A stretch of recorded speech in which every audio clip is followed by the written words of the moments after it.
안녕하세요. 엘리야가 아합 왕에게 바알 선지자들과의 대결을 제의합니다. 오늘 본문은 열왕기상 18장 16절에서 29절입니다. 18절. 그러자 엘리야가 대답했습니다.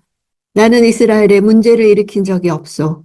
당신과 당신 아버지의 집안이 문제를 일으킨 것이요. 당신은 여호와의 명령을 저버리고 바알을 따랐소.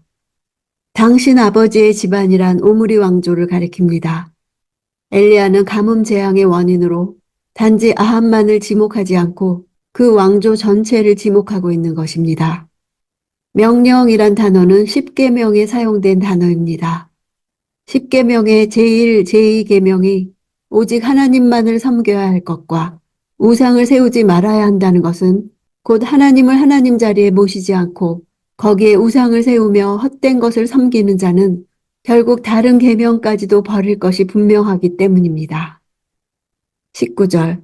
그러니 이제 온 이스라엘에 일러 나를 보러 갈멜산으로 오게 하시오. 그리고 이세벨의 식탁에서 함께 먹는 바알 예언자 450명과 아세라 예언자 400명을 데려오시오. 식탁에서 함께 먹는다는 표현은 함께 식사 교제를 직접적으로 나누고 있다는 의미가 아니라 다방면의 지원과 공급을 받는다라는 의미를 전달하는 관용적인 표현입니다. 당시 이세벨은 하나님의 선지자들을 핍박했을 뿐 아니라 바알과 아세라 숭배를 북이스라엘 전역에 확산시키기 위해 그 선지자들을 보호하고 육성하는 데 앞장섰음을 알 수 있습니다. 이들을 예언자라고 부른 것은 그들의 외형적 행동 양식이 여호와의 예언자들과 유사했기 때문입니다. 이들도 여호와의 예언자들처럼 예언하는 것처럼 보였던 것입니다. 하지만 이들은 신의 감동을 받아 백성들에게 예언을 전달한 것이 아니라 주술적인 방법을 통해서 비정상적인 행동이나 말을 하는 자들이었습니다.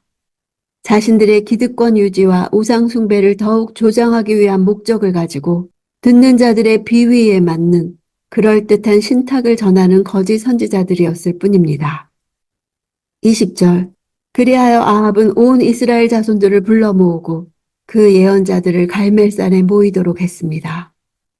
갈멜산은 팔레스틴의 지중해 연안 중앙부에 돌출한 산악지대로 남동으로 24km가량 이어진 일련의 산맥입니다.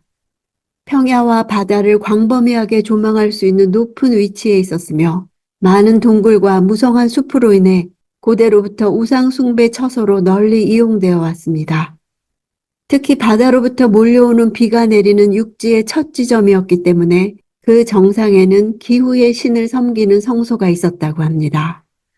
이곳은 이스라엘과 바알 종교의 본산지인 시돈의 중간 지점이었습니다. 따라서 이곳 갈멜산 정상은 엘리야와 바알 선지자가 참 신의 능력을 겨루기에 가장 적당한 곳이었습니다. 21절. 엘리야가 온 백성들 앞에 나가 말했습니다. 너희가 이 둘 사이에서 얼마나 더 머뭇거리겠느냐. 여호와가 하나님이시면 여호와를 따르라. 그러나 바알이 하나님이면 바알을 따르라. 그러나 백성들은 한마디 대꾸도 하지 않았습니다. 둘 사이에서 사이는 바위의 갈라진 틈이나 나무의 가지처럼 갈라진 의견이나 생각을 뜻합니다. 머뭇거린다 하는 단어는 절뚝거리다 라는 뜻입니다. 여호와 신앙과 바알 신앙이라는 두 신앙 사이에서 갈팡질팡하며 혼합주의적 신앙 양태를 보이고 있던 당시의 이스라엘 백성들의 모습을 비유한 것입니다. 당시의 이스라엘 백성들이 두 개의 높은 나뭇가지 위에서 마치 고개를 하듯 절뚝거리는 다리로 위태롭게 살아가고 있는 모습이라는 것입니다. 절뚝거리다라는 단어는 26절에서 바알의 선지자들이 단 주위에서 뛰었다 할 때 뛰었다와 같은 단어입니다. 절뚝이며 여호와와 바알 사이에서 갈팡질팡하는 것은 사실상 바알의 선지자들과 함께 장단에 맞춰 춤을 추는 것이나 마찬가지임을 암시하기 위한 문학적 기교라 할 수 있습니다. 엘리야의 말에 한마디 대꾸도 하지 않는 모습은 백성들이 얼마나 신앙적으로 극심한 혼란을 겪고 있는지를 단적으로 보여줍니다. 양극단의 신앙 싸움에서 오히려 양다리를 걸치고 일종의 혼합주의 신앙으로 그들의 편리만을 좇고 있었던 것입니다. 고고학적 발굴에서 나오는 증거를 보면 당시 백성들은 여호와와 바알을 같은 공간에서 같이 섬기는 데 문제가 없다고 보았습니다. 신들이 각각 책임지는 영역들이 있으므로 여러 신들을 숭배하는 것은 좋을 것이라 여겼습니다. 여호와는 구원을 주시고 인간사의 풍요로움은 바알과 아세라를 의지했습니다. 점점 바알 숭배가 전투적으로 장려되어 여호와께 예배하는 단은 무너져 간 것이었습니다. 22절. 그러자 엘리야가 백성들에게 말했습니다. 여호와의 예언자는 나 혼자만 남았다. 그러나 바알의 예언자는 450명이나 된다. 바알 예언자 450명만 등장하고 아세라 예언자 400명이 나타나지 않은 것은 아합이 아세라 예언자들도 참여시키라는 명령을 내렸지만 이세벨이 엘리야의 의도를 의심하여 처음부터 참석시키지 않은 것으로 볼 수 있습니다. 다른 가능성은 아합의 명령대로 아세라 예언자들도 참석했으되 바알 예언자들만이 엘리야의 상대자로 대표 출장했을 것입니다. 바알 종교는 당시 아세라 종교를 포괄하는 종교였기 때문입니다. 24절. 그러고 나서 너희는 너희 신들의 이름을 부르라. 나는 여호와의 이름을 부를 것이다. 불로 대답하는 신, 그가 바로 하나님이시다. 그러자 온 백성들이 말했습니다. 당신의 말이 옳습니다.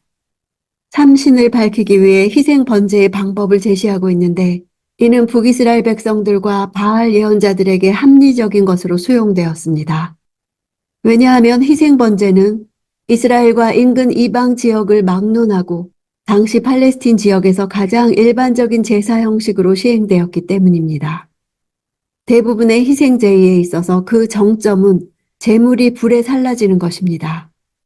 당시 사람들은 신이 불태워진 제물을 흠양할 때 그 제사가 신에게 받아들여지고 그것을 드린 인간의 뜻이 신에게 전달되는 것이라 여겼습니다. 바알은 자연력을 지배하는 신이자 특별히 태양과 불을 주관하는 신으로도 알려져 있었기 때문에 제물 위에 불을 내리는 것은 너무나 쉬운 일로 여겨졌을 것입니다. 또한 폭풍을 주관하는 신으로도 여겨졌으므로 번개를 쳐서 제물을 불을 붙이는 것도 기대되어졌을 것입니다. 백성들이 대답한 사실로 보아 엘리야의 대결 상대자가 바알 예언자들을 비롯해 바알의 편에 서 있는 백성들 전체임을 알 수 있습니다. 신앙의 결단을 촉구하는 엘리야의 요구에 침묵으로 일관했던 백성들이 모두가 바알의 편에 서서 마치 여호와의 편에 서 있는 엘리야와 겨루어 보자는 식으로 맞대응하고 있음을 보여줍니다. 26절.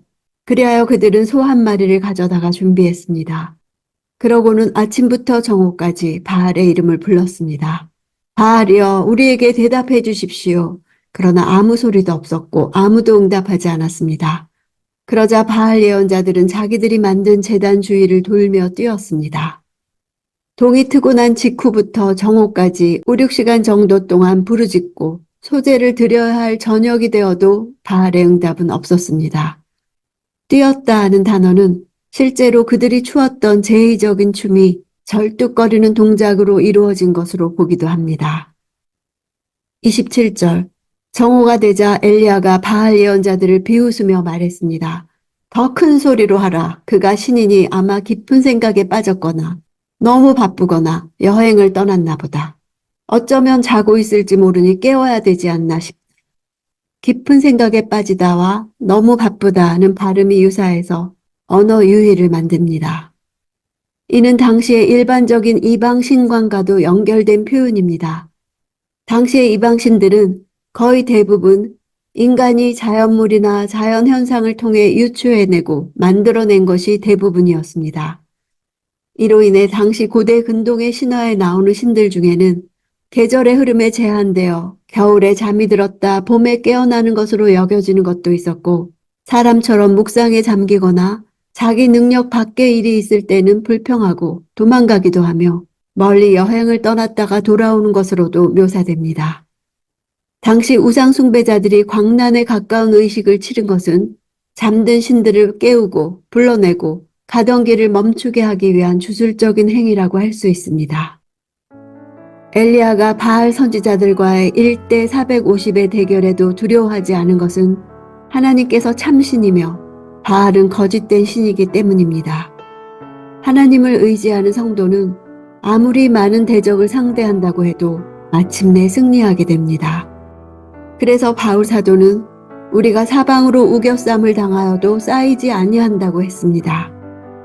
성도들은 사탄이 공중권세 잡은 이 세상을 살아갈 때 필연적으로 사탄의 세력으로부터 도전을 받게 됩니다.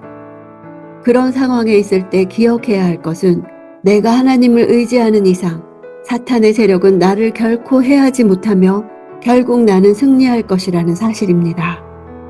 하나님께서는 내 삶의 모든 세부 사항을 다스리며 그것을 통해 스스로를 영화롭게 하십니다.